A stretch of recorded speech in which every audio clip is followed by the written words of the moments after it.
Hey everybody, it's Michael Fair from FilmFestivalCircuit.com, and today we are talking about the Texas Short Film Festival Fall 2024, which is coming up next month at the Alamo Drafthouse Stone Oak on the north side of San Antonio, Texas. We're excited for the event. It starts out from 4 p.m. until 6 p.m. We have San Antonio Film Industry Networking. It is open to the public. We're on meetup.com. I'll put a link in the description. You can come on down. There's absolutely no charge from 4 to 6. It's just San Antonio film industry people meeting up with each other. We expect to have a huge crowd in the beautiful lobby there at the Alamo Drafthouse Stone Oak location. We hope that you'll purchase a ticket and join us inside the theater, because at 6 p.m. we're going to have an awards program where we're going to be talking about all the films that were nominated for this particular season and screenplays as well that are nominated, and we'll get to see who wins those awards. And then from 7 p.m. until late, we're going to be screening a lot of films, and it's all kinds of films. We have documentary, we have drama, we have comedy, we have films that are all over the place. A lot of films from Texas, a few films international. It's a nice mix of things. They're all 30 minutes or less. So like I say at the events, if you don't like the film you're watching, just wait a few minutes. It's a short. You'll have something new. So, but I'm sure that you're going to enjoy the program, handpicked by the judges down in San Antonio. And we are joined by an award-winning film and a film that is nominated for an award at our film festival. And we are so excited. Nominated for the Best Documentary Film Award is I Am Somebody. Meg, Scott, hello. Thank you for joining me. Michael, we're super excited to be here. We love the Texas Short Film Festival. We've had the good fortune of screening at the festival a couple times in the past. And yeah, I think you hit it right on the nose. Short films are great for people with short attention spans. For sure. We know we specialize. We like to keep our film short, but it allows us, really to give a lot of opportunities in one block of time as well. And don't have feature films, which are great, but sometimes can take up, enormous time in the day. So you get to watch like 20 shorts in a night, which is what you're going to see at Texas Short Film Festival, which would be really, really fun. Yeah. So, well, one of you, you guys decide who, but one of you, please let me know, what's the synopsis? What is I Am Somebody about?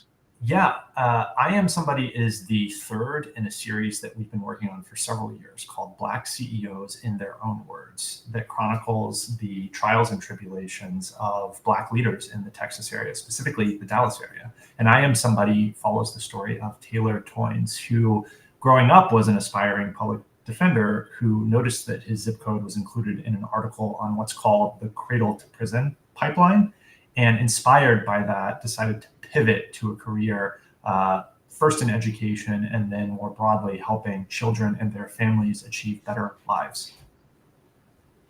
All right. Yeah. Well, that's you're tackling quite a detailed subject in a short. I've got to ask you, and either of you again answer this question, and Meg, chime in here and tell me what you think. Why did you want to be involved with this specific episode or part of this series? Yeah, it's a great question. Many years ago, we had a partner at a foundation in Dallas called the George and Faye Young Foundation, and we've made several projects with them, short documentaries. And we started to have a conversation about the power of leaders who do social-driven work and in the communities that they serve. So in other words, leaders who grow up in the community and then go back to work and serve in that community, and the additional impact that they can have. And so Black CEOs in Their Own Words, the series, really gets underneath that. And I would say I Am Somebody in some ways is the most beautiful articulation of that, because Taylor Toynes himself is from Oak Cliff in South Dallas. His organization that he developed is called For Oak Cliff, and he is of the community and serving the community. And so the short really details his backstory, why he's so passionate about this work, and the impact that he's having in the community, which is really incredible. And I think when you watch the film, his passion really shines through. All right, good stuff. What about you, Scott? Yeah, listen, I was a former teacher and Taylor was a former teacher. And so I feel like whenever I meet former teachers, there's almost an instant connection, because you understand one thing, at least one thing you have in common, which is that you have experience working with children and you believe that children are the future of this country. And that describes Taylor to a T. And I think it's hard to go through that experience of being in a classroom for even just a handful of years without it kind of fundamentally changing your orientation towards the kind of work you want to do in the world. And so I was excited when I met Taylor because that is very much his story. He was on one trajectory, all of a sudden just had a few years in the classroom, realized what an opportunity it is to work with children from the community where he grew up, and it completely changed the course of his life. And I think that even if you're not working in education, even if you're not working in social impact, there's going to be something in his story that you can relate to, which is like how refreshing it is to work with young people who have such a vision for the future that they want to create for themselves. Interesting. So I see this as a very personal project for you, and you talked about it being, part of a little bit larger of a series, several films that you've been putting out in the film festival circuit. Can you tell me what else are you working on, related or unrelated? What else are you working on? Yeah, we're always cooking up a bunch of short documentaries. Short documentary is really our bread and butter. And the project that we're most excited about, I don't want to give away too many details, but we have just started production on another, what we're thinking will probably be a 15 or 20-minute short film in the great state of Texas that will take us all over the state, from Amarillo to just north of Houston, all the way down to the RGV. And so I think it's going to give viewers a really visceral sense of all that Texas has to offer, both geographically and then also through the big personalities that exist in the state. And I'll just add too that we premiered our first feature-length film. So while our bread and butter is really short documentary, we love it. We spent 5 years in production and a film in West Virginia. That premiered last year and it's still on the festival circuit right now. So that has also been keeping us busy. Wow, good stuff. Well, it sounds like you've definitely found your niche in your way of storytelling. You didn't put San Antonio on your list. I'm not offended, but that's okay. We're still looking for that perfect project to bring us to San Antonio. We're all ears. We're all ears, Michael. It'll happen. No worries. I'm sure you'll come through here at some, even if it's just to get lunch. I'm sure you're coming through here because we got some good food. And for those who don't know, the RGV is the Rio Grande Valley. For those who are not in the area, I love, by the way.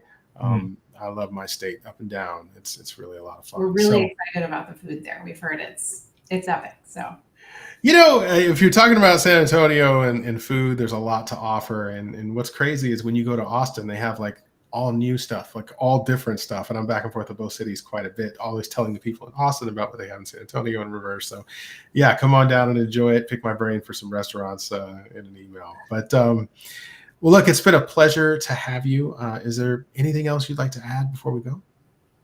I mean, we just want to shout out a couple of notable groups of people. Number one, the George and Faye Young Foundation, who were our close partners in the development of this film.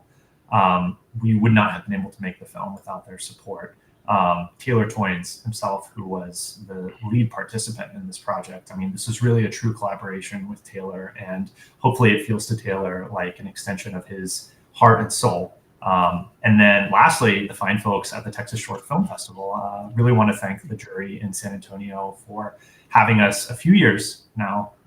It's really an honor to screen at the festival, and it's always great to show a Texas film in Texas. I think that in particular is just really exciting for us. So thank you. And we're excited to hear what people think. So please visit us at Stories for Good on Instagram. You can follow us in the field, find out where our next screenings are. And, we love to hear what people think. So please reach out.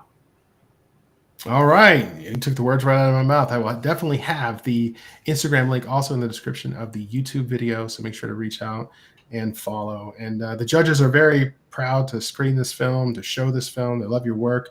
And we're looking forward to the audience reaction on screen, because it really is different from anything else that we're showing. So good work. Thanks for sending us quality content year after year now. So I really, really appreciate it. Hey, thanks for having us, Michael. Really a pleasure to speak with you. Thank you. It's good to speak to you as well. Have a good day. You too.